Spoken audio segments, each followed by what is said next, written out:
Georgian പാർലമെന്റിൽ ജനപ്രതിനിധികൾ പരസ്പരം തെരുവ് യുദ്ധത്തെ അനുസ്മരിപ്പിക്കും വിധം കയ്യേറ്റം ചെയ്ത സംഭവം അന്താരാഷ്ട്ര തലത്തിൽ വലിയ നടുക്കമാണ് ഉണ്ടാക്കിയിരിക്കുന്നത്. ജനാധിപത്യത്തിന്റെ ശ്രീകോവിലായി കണക്കാക്കപ്പെടുന്ന നിയമനിർമ്മാണ സഭയ്ക്കുള്ളിൽ എംപിമാർ പരസ്പരം മല്ലയുദ്ധം നടത്തുന്ന അത്യപൂർവവും നാണം കെട്ടതുമായ രംഗങ്ങൾക്കാണ് ലോകം സാക്ഷ്യം വഹിച്ചത്. രാജ്യം നേരിടുന്ന കനത്ത രാഷ്ട്രീയ പ്രതിസന്ധിയുടെയും ആഭ്യന്തര കലഹങ്ങളുടെയും ഒടുവിലത്തെ തെളിവായി ഈ സംഭവം മാറി. ജോർജിയൻ പ്രധാനമന്ത്രി ഇറക്ലി കൊബാറ്റ്സ്കിയുടെ വാർഷിക അഭിസംബോധനയും അതിനെ തുടർന്നുള്ള ചോദ്യോത്തരവേളയുമാണ് സഭയെ ഒരു യുദ്ധക്കളമാക്കി മാറ്റിയത്. ഭരണകൂടത്തിന്റെ കഴിഞ്ഞ വർഷത്തെ പ്രവർത്തനങ്ങളെക്കുറിച്ചും ഭാവി പദ്ധതികളെക്കുറിച്ചും പ്രധാനമന്ത്രി സംസാരിക്കുന്നതിനിടെ പ്രതിപക്ഷം കടുത്ത വിയോജിപ്പുമായി രംഗത്തെത്തുകയായിരുന്നു. സഭയിലെ ഭരണ പ്രതിപക്ഷ അംബാസിഡർമാർ തമ്മിൽ വാക്കേറ്റം ആരംഭിച്ചപ്പോൾ തന്നെ സ്ഥിതിഗതികൾ നിയന്ത്രണാതീതമാകുമെന്ന സൂചനകൾ ഉണ്ടായിരുന്നു. പ്രധാനമന്ത്രി കൊബാഗിറ്റ്സെ പ്രതിപക്ഷത്തിന്റെ ചോദ്യങ്ങൾക്ക് മറുപടി നൽകുന്ന അതീവ സങ്കീർണമായ നിമിഷങ്ങളിൽ ഒന്നാണ് സ്ഫോടനാത്മകമായ രംഗങ്ങൾ അരങ്ങേറിയത്. ഒരു പ്രമുഖ പ്രതിപക്ഷ എം പി പ്രധാനമന്ത്രിയുടെ നയങ്ങളെയും വ്യക്തിത്വത്തെയും നേരിട്ട് വെല്ലുവിളിച്ചുകൊണ്ട് സംസാരിച്ചു. വാക്കുകൾ അതിരുവിട്ടതോടെ ഭരണകക്ഷിയിലെ അംഗങ്ങൾ പ്രതിപക്ഷ ബെഞ്ചുകളിലേക്ക് ഇരച്ചു കയറുകയും സഭയിലെ അന്തരീക്ഷം നിമിഷനേരം കൊണ്ട് വഷളാവുകയും ചെയ്തു.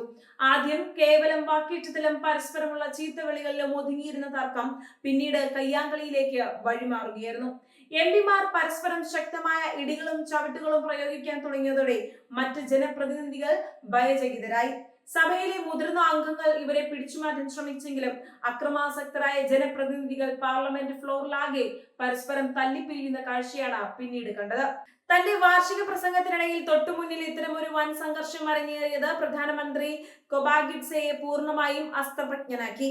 ജനാധിപത്യപരമായ ചർച്ചകൾ നടക്കേണ്ട സഭയ്ക്കുള്ളിൽ സ്വന്തം കണ്ണിന് മുന്നിൽ നടന്ന ഈ അക്രമ സംഭവങ്ങൾ കണ്ട് അദ്ദേഹം കുറച്ചു നേരത്തേക്ക് എന്ത് ചെയ്യണമെന്നറിയാതെ നിന്നുപോയി.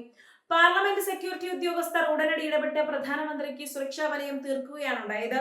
കഴിഞ്ഞ ഏതാനും മാസങ്ങളായി ജോർജിയയിലുടനീളം നിലനിൽക്കുന്ന കടുത്ത രാഷ്ട്രീയ അശാന്തിയുടേതും ഭിന്നതകളുടെയും പ്രതിഫലനമാണ് പാർലമെന്റിൽ കണ്ടത്. ഭരണകക്ഷിയായ ജോർജിയൻ ഡ്രീം പാർട്ടിയും പാശ്ചാത്യാനുകൂല നിലപാടുള്ള പ്രതിപക്ഷ പാർട്ടികളും തമ്മിലുള്ള പ്രത്യയശാസ്ത്രപരമായ യുദ്ധമാണ് ഇപ്പോൾ തെരുവിൽ നിന്ന് സഭയ്ക്കുള്ളിലേക്ക് പടർന്നിരിക്കുന്നത്. ഈ ഒരു സംഭവം രാജ്യത്തിന്റെ ജനാധിപത്യ അടിത്തറയ്ക്ക് തന്നെ വലിയ ആഘാതമായി മാറിയിരിക്കുന്നു. യൂറോപ്യൻ യൂണിയനിൽ അംഗത്വമെടുക്കുന്നതുമായി ബന്ധപ്പെട്ട ചർച്ചകൾ താൽക്കാലികമായി നിർത്തിവെക്കാനുള്ള നിലവിലെ ജോർജിയൻ സർക്കാരിന്റെ തീരുമാനമാണ് ഈ കടുത്ത ജനരോഷത്തിന് പിന്നിലെ പ്രധാന കാരണം. രാജ്യത്തെ ജനങ്ങളിൽ ഭൂരിഭാഗവും യുവാക്കളും യൂറോപ്യൻ യൂണിയനിലേക്ക് ചേക്കേറാൻ ആഗ്രഹിക്കുമ്പോൾ കൊബാഗിറ്റ്സെ സർക്കാർ റഷ്യൻ അനുകൂല നിലപാടുകളിലേക്ക് നീങ്ങുന്നു എന്നാണ് പ്രതിപക്ഷത്തിന്റെ പ്രധാന ആരോപണം. യൂറോപ്യൻ യൂണിയൻ ചർച്ചകൾ നിശ്ചലമാക്കിയതിനെതിരെ തലസ്ഥാനമായ ടിബ്ലിസിയിലും കഴിഞ്ഞ ഏതാനും ആഴ്ചകളായി ലക്ഷക്കണക്കിന് ജനങ്ങൾ പങ്കെടുക്കുന്ന വൻ പ്രതിഷേധ പ്രകടനങ്ങളാണ് നടന്നു വരുന്നത്. ജനങ്ങൾ തെരുവിൽ പോലീസുമായി ഏറ്റുമുട്ടുന്ന ഇതേ സാഹചര്യത്തിലാണ് ഇപ്പോൾ ജനപ്രതിനിധികൾ പാർലമെന്റിനുള്ളിലും സമാനമായ രീതിയിൽ അക്രമം അഴിച്ചുവിട്ടിരിക്കുന്നത്. ഇത് രാജ്യത്തെ ഭരണ സംവിധാനത്തിന്റെ പരാജയമായാണ് അന്താരാഷ്ട്ര നിരീക്ഷകർ കാണുന്നത്. പാർലമെന്റിലെ ഈ നാണംകെട്ട രംഗങ്ങളുടെ ദൃശ്യങ്ങൾ സമൂഹ മാധ്യമങ്ങളിലൂടെയും വാർത്താ ചാനലുകളിലൂടെയും അതിവേഗമാണ് ആഗോളതലത്തിൽ പ്രചരിച്ചത്. സ്വന്തം രാജ്യത്തിന്റെ നിയമങ്ങൾ നിർമ്മിക്കേണ്ടവർ തന്നെ നിയമം കയ്യിലെടുക്കുന്ന കാഴ്ച ജോർജിയയുടെ അന്താരാഷ്ട്ര പ്രതിച്ഛായയ്ക്ക് വൻ മങ്ങലേൽപ്പിച്ചു. വിദേശ നിക്ഷേപകരും അന്താരാഷ്ട്ര സംഘടനകളും ഈ സംഭവത്തെ കടുത്ത ഭാഷയിൽ അപലപിച്ചു കഴിഞ്ഞു.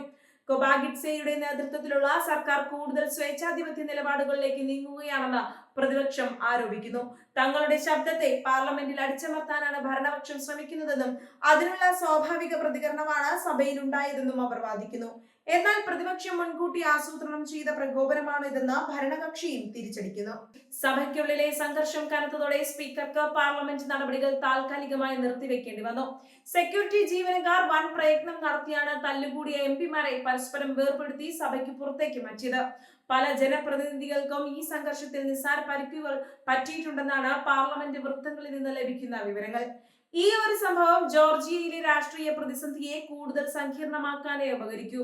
യൂറോപ്യൻ സഖ്യരാജ്യങ്ങളും അമേരിക്കയും ജോർജിയയിലെ നിലവിലെ സാഹചര്യങ്ങളെ അതീവ ആശങ്കയോടെയാണ് വീക്ഷിക്കുന്നത്.